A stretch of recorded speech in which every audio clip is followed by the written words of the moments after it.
दो या दो से अधिक वर्णों के मेल में जो परिवर्तन होता है उसे संधि कहते हैं। अब देखो समास की क्या परिभाषा है, दो या दो से अधिक शब्दों के मेल में जो परिवर्तन होता है उसे समास कहते हैं। हम देखो संज्ञा के स्थान पर, अब अपन ने संज्ञा पढ़ ली ना, संज्ञा के स्थान पर प्रयोग होने वाले शब्दों को सर्वनाम कहते हैं। देखो आज की क्लास है अपन करने रिवीजन हिंदी व्याकरण को, ठीक है। कैसे पेपर आ गया पास तो अपन आप पढ़ने नहीं है ज़्यादा, रिवीजन करने कैसे जो चीज़ें पढ़ रखी हैं अपन ने पहले उन्हें भी तो सीखने हैं ना। तो सबसे पहले देखो संधियाँ, ठीक है। संधि हमने लिखवाते हो समास, दो ही चीज़ें लिखवाई थी ना एक साथ। तो संधि की परिभाषा, संधि दो या दो से अधिक वर्णों के मेल में जो परिवर्तन होता है उसे संधि कहते हैं। क्या है संधि का? दो या दो से अधिक वर्णों के मेल में जो परिवर्तन होता है उसे संधि कहते हैं। अब देखो समास की क्या परिभाषा है, दो या दो से अधिक शब्दों के मेल में जो परिवर्तन होता है उसे समास कहते हैं, ठीक है। संधि में वर्णों के मेल में परिवर्तन होता है और समाज में शब्दों के मेल में, समास में हो शब्दों के मेल में परिवर्तन, ठीक है, याद रखने। अब है संधि के प्रकार तीन, संधि के प्रकार कितने हो? तीन। और समास के प्रकार हो तीन, छः। समास के प्रकार कितने हो? छः। अब देखो संधि कौन कौन होती? स्वसंधि, व्यंजन संधि और विषयक संधि, ठीक है। स्वसंधि, व्यंजन संधि और विषयक संधि। और समास के प्रकार के छः कौन कौन हो? या देखो ट्रैक लिखी, अब कहते दद्दा, मतलब समास के नाम याद कर का लिखी जा ट्रैक। आ से अव्ययीभाव समास, बा से बहुब्रीहि समास, का से कर्मधारय समास, और ता से तत्पुरुष समास, और दा से द्विगु समास, और दा से द्वंद्व समास। ये होगा समास छः पैक होगा ना, छः नाम इस ट्रैक से याद रही है नाम। अब देखो संधि जो स्वसंधि है ई की हो छः प्रकार, कौन कौन हो? दीर्घ संधि, वृद्धि संधि, यड़ संधि, अयादि संधि, पूर्ण रूप संधि, गुण संधि, ठीक है। कौन कौन नाम हो? दीर्घ संधि, गुण संधि, वृद्धि संधि, यड़ संधि, अयादि संधि। इनके नाम चार आगे पाँच ले लो, इसे कछु दिक्कत नहीं है। अब देखो के जो द्विगु समास है जिसमें पहला पद गिनती हो, जो ने पहला पद गिनती हो उनमें कार्य है द्विगु समास। याद रखियो यह चीज़ का कि जौन में पहला पद गिनती हो वहाँ पर द्विगु समास होता है। जैसे पंचवटी, ठीक है, कहा है पंचवटी, त्रिभुवन, ठीक है। तो जहाँ पाँच आ गई ना, अब गिनती आ गई पंच, तो द्विगु समास है, ठीक है। पंच द्विगु समास के कहाँ हो? अब द्वंद्व समास, द्वंद्व समास में कहा हो के माता पिता दो ही पद जित बराबर पे आचार्य, ठीक है। काराचार्य द्वंद्व समास में दो ही पद बराबर पे, जैसे माता पिता, भाई बहन, चाचा चाची, तो इनमें कहा यह है द्वंद्व समास। कैसे? इनमें दो ही पद कहा है प्रधान है, दो ही पद बराबर है, समान है ना, और इनमें जो संयोजक को चिन्ह लग जाता बीच में, ठीक है। अब देखो आज समास है अव्ययीभाव समास, जिसमें दोनों पद प्रधान तथा पहला पद अव्यय होता है वहाँ पर अव्ययीभाव समास होता है। का हो तो जिसमें पहला पद, दोनों पद प्रधान हो और पहला पद का हो अव्यय हो गए, तो वहाँ पर अव्ययीभाव, अव्यय से रख लेने, अव्ययीभाव से रखने अव्यय, ठीक है। जो उनको पहला पद अव्यय रहे वहाँ पर कौन सा समास है? अव्ययीभाव, ठीक है। जैसे उदाहरण में का लिखो तो हमने यथाशक्ति और प्रतिदिन, ठीक है। अब बहुब्रीहि समास, जिस समास में पहला पद प्रधान तथा दूसरा पद विशेष होता है वहाँ पर बहुब्रीहि समास होता है। का पहला पद प्रधान तथा दूसरा पद विशेष होता है वहाँ पर बहुब्रीहि समास होता है। जैसे राजपुत्र, राजा का पुत्र, ठीक है। अब है तत्पुरुष समास, वह समास जिसमें दोनों पद प्रधान होते हैं लेकिन दोनों पदों के बाद तीसरा पद प्रधान हो जाता है, उसे तत्पुरुष समास कहते हैं। काई में आगा कि वह समास जिसमें दोनों पद वह समास जिसमें दोनों पद प्रधान होते हैं लेकिन दोनों पदों के बाद तीसरा पद प्रधान हो जाता है। वह समास जिसमें दोनों पद प्रधान होती है वह प्रधान होने के बाद तीसरा पद प्रधान हो जाता है, वहाँ पर तत्पुरुष समास होता है। जैसे चंद्र शिखा, चंद्रमा शिखा मतलब का होता पर्वत, ठीक है। चंद्रमा पर्वत की बात हो रही थी, ठीक है। चंद्र शिखा वहाँ को गए शंकर जी आ गए, तीसरा पद आ गए ना प्रधान। कैसे चंद्र शिखा मतलब चंद्रमा से पे की है शंकर जी की, तो को आ गए में शंकर जी आ गए ना। ऐसे पीताम्बर पीले कपड़न की बात हो रही है, पीताम्बर को आ गए विष्णु भगवान आ गए। कैसे पीले अम्बर को पहने विष्णु भगवान। तो जब दो पद प्रधान होने के बाद तीसरा पद प्रधान हो जाता है, वहाँ पर तत्पुरुष समास होता है, ठीक है। अब देखो इनकी परिभाषा व्याकरण में मुहावरा, ठीक है। तो जब कोई वाक्यांश अपने अर्थ को छोड़कर विशेष अर्थ देने लगता है तो उसे मुहावरा कहते हैं, ठीक है। क्या मुहावरा का जब कोई वाक्यांश अपने सामान्य अर्थ को छोड़कर विशेष अर्थ देने लगता है तो उसे मुहावरा कहते हैं। याद हो जाए परिभाषा, जब कोई वाक्यांश अपने सामान्य अर्थ को छोड़कर विशेष अर्थ देने लगता है तो उसे मुहावरा कहते हैं।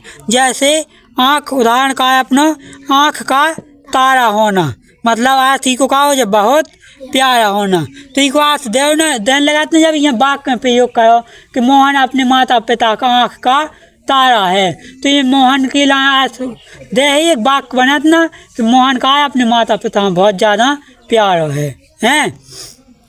देखो मोहन अपने माता पिता के लिए आँख का तारा है। ले अब है लोकोक्ति, ठीक है। कहा है अब लोकोक्ति। लोक का अर्थ होता है जनता, ठीक है। और उक्ति का अर्थ है कथन, अर्थात जो जनता में कथन होती है जिनका विशेष अर्थ होता है उसे लोकोक्ति कहते हैं, ठीक है। लोक का अर्थ का होत जनता, उक्ति का अर्थ का होत कथन, अतः जो जनता में कथन होते जिनका विशेष अर्थ होता है उसे लोकोक्ति कहते हैं। जैसे मन चंगा तो कठौती में गंगा, अगर मन अच्छा है तो हर स्नान का है, अगर मन सही है तो हर स्नान गंगा स्नान है, ठीक है। ये होगा मुहावरा और लोकोक्ति, ठीक है। अब जौन भी हिंदी व्याकरण से क्वेश्चन बना है मुहावरा लोकोक्ति से परिभाषा बना है, उदाहरण इतनी पूछा तो चार तुम जय की परीक्षा था जो 6 से और 12 तक यही चीज़ें पूछे, का पूछे मुहावरे से या तो परिभाषा उदाहरण, लोकोक्ति की परिभाषा या उदाहरण, ठीक है। संधि में जब तो हमने पढ़ा उतनी से पूछे परिभाषा उदाहरण। अब देखो सर्वनाम, ठीक है। सर्वनाम मतलब प्रोनाउन, इंग्लिश में यह कहा क्या भी प्रोनाउन। सर्वनाम से पहले अपन पढ़ने, अब देखो पहले अपन संज्ञा समझो, जब तो अपन सर्वनाम समझ में आया है कैसे संज्ञा की रूप तो बदल रहे हैं। फिर देखो संज्ञा कैसे कहते हैं, ठीक है। तो किसी व्यक्ति वस्तु या स्थान के नामों का बोध कराने वाले शब्दों को संज्ञा कहते हैं। संज्ञा कैसे कहते हैं, तो किसी व्यक्ति वस्तु स्थान के नामों का बोध कराने वाले शब्दों को संज्ञा कहते हैं। जैसे हम तुम्हें कहा शोभा के नाम से जाने तो शोभा का है नाम, संज्ञा है, ठीक है। कछु भी जिनके जितनी वस्तुएं हैं इस संसार पे सबन के ये कछु न कछु नाम है तो नाम ही का कहा संज्ञा, ठीक है। नाम यहाँ का क्या भी संज्ञा। जैसे राम, भोपाल, कुर्सी, सब्जी का है संज्ञा। अब है सर्वनाम। संज्ञा की क्या हो गई परिभाषा। संज्ञा की परिभाषा का किसी व्यक्ति वस्तु या स्थान के नाम का बोध कराने वाले शब्दों को संज्ञा कहते हैं। हो जाए याद। अब है सर्वनाम। सर्वनाम मतलब प्रोनाउन। संज्ञा इंग्लिश में कहा क्या भी नाउन, ठीक है। सर्वनाम क्या प्रोनाउन।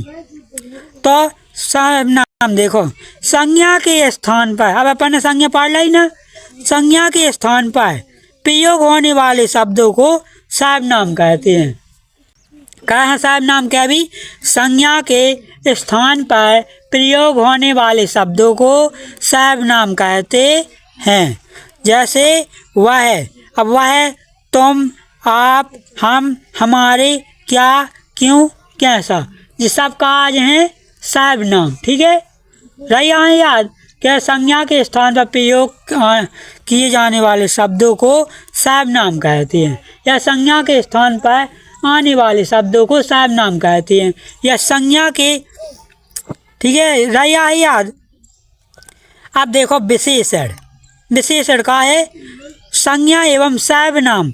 अब ये दो ही चीजें मिल गई, संज्ञा एवं सर्वनाम की विशेषता बताने वाले शब्दों को विशेषण कहते हैं। कहाँ विशेषण का बताओ, संज्ञा या सर्वनाम की विशेषता बतलाने वाले शब्दों को विशेषण कहते हैं। ठीक है, संज्ञा या सर्वनाम की विशेषता बतलाने वाले शब्दों को विशेषण कहते हैं। जैसे राम बहुत होशियार लड़का है, तो यह विशेष से का है राम, और विशेषण का हो जे है होशियार। ठीक है, तो इनमें संज्ञा को है राम, और सर्वनामी में है नहीं है, कैसे राम ही है, वह लागू हो तो सर्वनाम आ जाते हो जाए याद। विशेषण की परिभाषा, संज्ञा या सर्वनाम की विशेषता बतलाने वाले शब्दों को विशेषण कहते हैं। ठीक है, और संज्ञा के स्थान पर आने वाले शब्दों को सर्वनाम कहते हैं।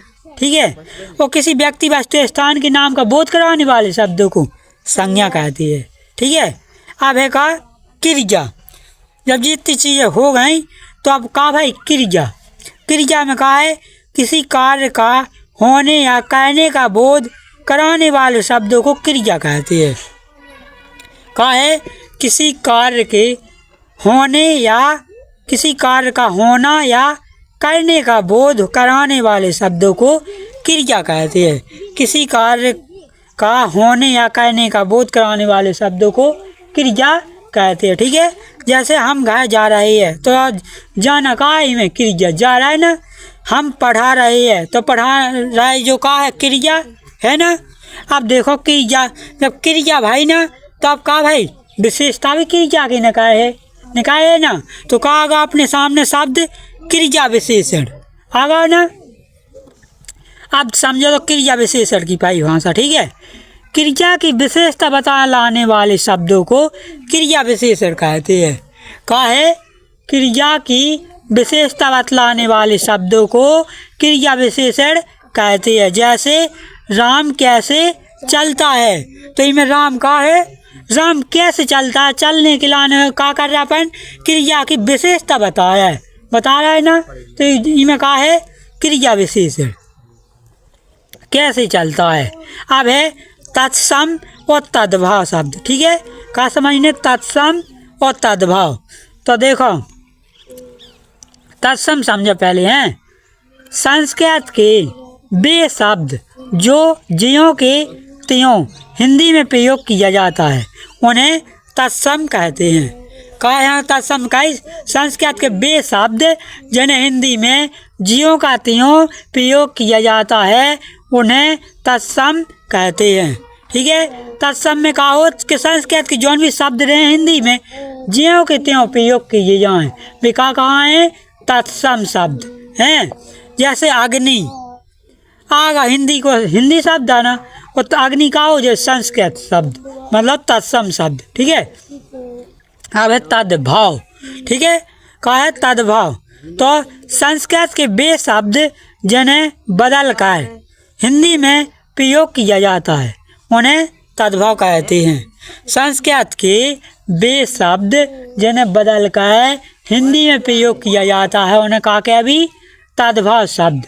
तद्भाव मतलब संस्कृत के शब्द जो ना भी बदल के हिंदी में प्रयोग करना। ठीक है, जैसे अब अपन ने अग्नि लिखो तो अग्नि ना अपन का प्रयोग का भी आग, तो आग का हो जाए तद्भाव शब्द। ठीक है, अब है वचन। आप समझो वचन। ठीक है, जैसे शब्दों के जिन रूपों से या एक से अधिक का ज्ञात होता है उसे वचन कहते हैं।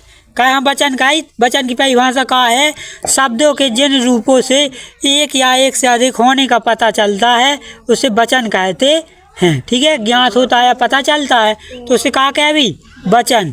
वचन क्या हो तो हिंदी में एक वचन और बहुवचन, ठीक है।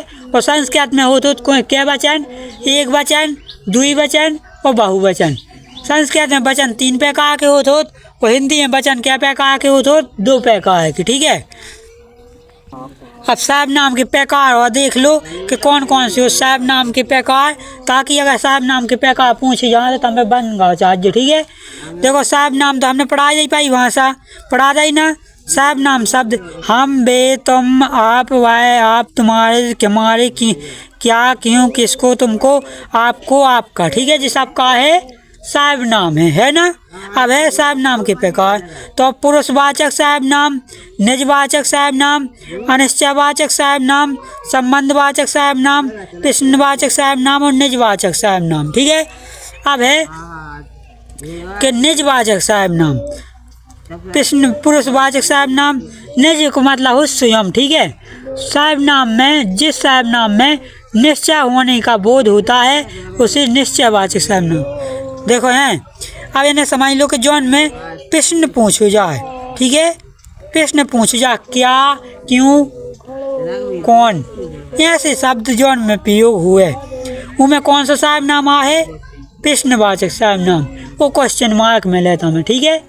तो समझ लिया कौन में कौन सर्वनाम है जो है प्रश्नवाचक सर्वनाम। अब है निजवाचक सर्वनाम। निज को मतलब हो स्वयं, ठीक है।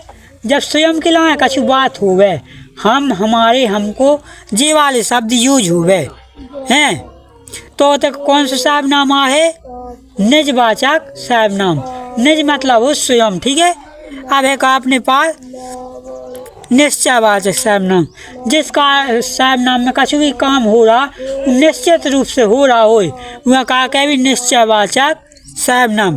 अनिश्चय में रहे अनिश्चय बनो रहे, जैसे वह आएंगी, अब जो नहीं पता कि आई हैं क्या नहीं आए, लेकिन आएंगी, ठीक है। तो ऐसे शब्द जब आए तो कहा है अनिश्चयवाचक सर्वनाम। बन जाए पहचाना तो कौन में कौन से सर्वनाम हुज्जे। अब है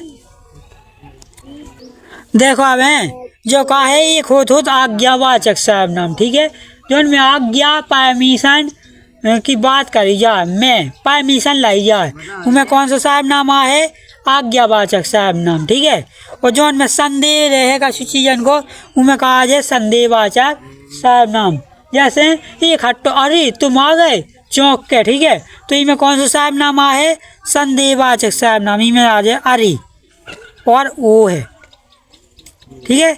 और इनमें जो वालो चिन्ह लागू मिले, जो वालो, ठीक है। तो समझ लो जी सर्वनाम है। आज का जो वीडियो कर रहा है ये टाइप पे एंड। आज के वीडियो में हमने हिंदी व्याकरण को रिवीजन करवाओ ताकि पेपर में अच्छे से हिंदी व्याकरण बन सके। आई होप कि यह वीडियो आप सभी को पसंद आएगा। अगर वीडियो पसंद आया तो लाइक करना, कमेंट करना, शेयर करना। हमारे YouTube channel Brijesh Kushwaha teaching को सब्सक्राइब जरूर करना। जय हिंद, वंदे मातरम, जय बुंदेलखंड, भारत माता की जय। जय राम जी की।